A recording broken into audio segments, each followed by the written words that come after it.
Engineering college, സഹകരണ engineering college ഉൾപ്പെടെ, ഇപ്പോൾ താങ്കൾ ഈ പറഞ്ഞ സ്ഥാപനം ഉൾപ്പെടെ അതിനൊന്നും പിന്നെ അത് ടേക്കപ്പ് ചെയ്യാൻ പുതിയ വന്നിട്ടുള്ള LDF സർക്കാർ തയ്യാറായില്ല. അതിൻ്റെ പിന്നിൽ പൊളിറ്റിക്സ് ഉണ്ടോ?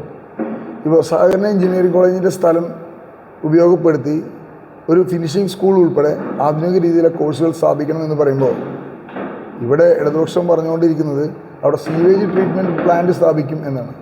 അപ്പോൾ അതിൽ നിന്ന് തന്നെ നിങ്ങൾ മനസ്സിലാക്കണം, ഒരു നാടിന് ഏറ്റവും അധികം ആവശ്യമുള്ള ഒരു വിദ്യാഭ്യാസ സ്ഥാപനങ്ങൾ കമ്പൈൻഡായി അവിടെ സ്ഥാപിക്കണമെന്ന് UDF ആവശ്യപ്പെടുമ്പോൾ അവിടെ സീവേജ് ട്രീറ്റ്മെൻറ്റ് പ്ലാന്റ് സ്ഥാപിക്കുമെന്ന് പറയുന്ന ആളുകളോട് അവർ ഇതിൽ പരം എന്താണ് ചിന്തിക്കുക എന്ന് നിങ്ങൾ തന്നെ ആലോചിക്കണം.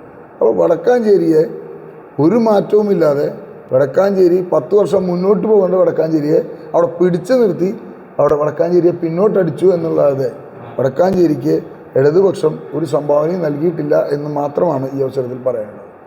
അല്ലേ, എന്താണ് അതിന് കാരണം? എന്തുകൊണ്ടാണ് ഭരണമാറ്റം വേണമെന്ന് തോന്നുന്നത്? നമ്മളിപ്പോൾ ഫീൽഡിൽ പോകുമ്പോൾ ജനങ്ങളുടെ കയ്യിൽ നിന്ന് പോസിറ്റീവ് റെസ്പോൺസാണ് നമുക്ക് ലഭിച്ചുകൊണ്ടിരിക്കുന്നത്. ആളുകളുടെ അടുത്ത് സംസാരിക്കുമ്പോൾ അവർ നൽകുന്ന ഒരു ഫീഡ്ബാക്ക് ഉണ്ട്. കഴിഞ്ഞ 10 വർഷത്തെ ഈ ഒരു ഭരണം ഇതൊന്ന് മാറണം, കേരളത്തിൽ മാറ്റമുണ്ടാകണം. കേരളത്തിൽ ആധുനിക രീതിയിലേക്ക് മാറ്റിയത് അത് UDF സർക്കാരുകളാണ്. അത് നെടുമ്പാശ്ശേരി കൊച്ചി അന്താരാഷ്ട്ര വിമാനത്താവളമാണെങ്കിലും കൊച്ചിൻ മെട്രോ ആണെങ്കിലും ശരി, IT പാർക്കുകൾ, കേരളത്തിൽ ടെക്നോ പാർക്കും ഇൻഫോ പാർക്കുകളും ഒക്കെ ഇത്രയ്ക്കധികം നമ്മുടെ സ്ഥാപനങ്ങൾ, ഇൻഫോസിസ് അടക്കമുള്ള സ്ഥാപനങ്ങൾ കേരളത്തേക്ക് വന്നത് അത് UDF ഭരണകാലത്താണ്. അപ്പോൾ കേരളം മാറ്റുക എന്നുള്ളത് വിഴിഞ്ഞം പദ്ധതി ഉൾപ്പെടെ നമ്മൾ തെക്കും വടക്കും ഒക്കെ നോക്കിക്കഴിഞ്ഞാൽ കേരളത്തിൽ അങ്ങോളം ഇങ്ങോളം ഏറ്റവും അധികം പദ്ധതികൾ നടപ്പിലായത് അത് UDF സർക്കാരുകളുടെ കാലത്താണ്. അപ്പോൾ ആ മാറ്റങ്ങൾ ഇന്ന് കേരളത്തിലെ ജനങ്ങൾ ആഗ്രഹിക്കുന്നു. കേരളം മാറുമ്പോൾ വടക്കാഞ്ചേരിയും മാറും എന്നുള്ളത് മാത്രമാണ് എനിക്ക് ഈ അവസരത്തിൽ പറയാനുള്ളത്. ഈ തെരഞ്ഞെടുപ്പിൻ്റെ രാഷ്ട്രീയ പ്രാധാന്യം എന്താണ്? ഈ തെരഞ്ഞെടുപ്പ് എന്ന് പറയുന്നത് പിണറായിസത്തിനെതിരെ നല്ല കമ്മ്യൂണിസ്റ്റുകാർ പോലും പിണറായിസത്തെ ചോദ്യം ചെയ്യുന്ന ഒരു തെരഞ്ഞെടുപ്പാണ് ഈ തെരഞ്ഞെടുപ്പ്. നല്ല കമ്മ്യൂണിസ്റ്റുകാർ, അവർ കമ്മ്യൂണിസത്തിൻ്റെ ആശയത്തിൽ അധിഷ്ഠിതമായി ജീവിക്കുന്ന, കമ്മ്യൂണിസ്റ്റ് ആശയങ്ങൾ പിന്തുടരുന്ന, അതിലേറ്റവും താല്പര്യമുള്ള നല്ല കമ്മ്യൂണിസ്റ്റുകാർ നമ്മുടെ വടക്കാഞ്ചേരിയിലുണ്ട്. അവർ പോലും ഈ പിണറായി സർക്കാരിനെ, ഈ പിണറായിസത്തെ പിന്തുണയ്ക്കുന്നില്ല.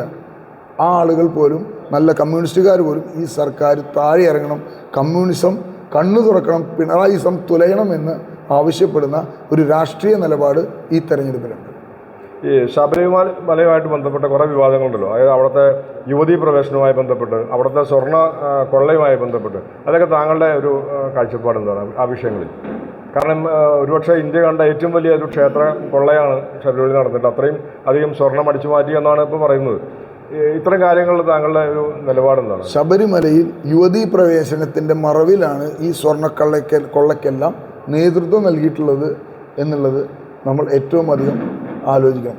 ഈ യുവതീ പ്രവേശനത്തിന് ഏറ്റവും അധികം ബാധിച്ച വ്യക്തിയുടെ പേര് എന്താ? പിണറായി വിജയൻ എന്നാ. ആ പിണറായി വിജയൻ കേരളത്തിൻ്റെ മുഖ്യമന്ത്രിയായി ഈ ശബരിമലയിൽ യുവതീ പ്രവേശനം ഉണ്ടാക്കി, വിവാദമുണ്ടാക്കി. ആ വിവാദത്തിൻ്റെ മറവിൽ ശബരിമലയിൽ നിന്ന് സ്വർണം കട്ടെടുത്ത് വിൽക്കുന്ന ഒരു സ്ഥിതിയാണ് കേരളത്തിൽ ഉണ്ടായിട്ടുള്ളത്. ഇതെല്ലാം കണ്ടുകൊണ്ട്, ഇതെല്ലാം അംഗീകരിച്ചുകൊണ്ട് ഒരു സാധാരണ ഒരു മലയാളിക്ക് എങ്ങനെയാണ് ഈ പിണറായിക്ക് അനുകൂലമായി വോട്ട് ചെയ്യാൻ സാധിക്കുക? അതുകൊണ്ട് തന്നെയാണ് ഞങ്ങൾ ഉറപ്പിച്ച് പറയുന്നത് UDF 100-ലധികം സീറ്റുമായി കേരളത്തിൽ തിരിച്ചു വരും എന്നുള്ളത്.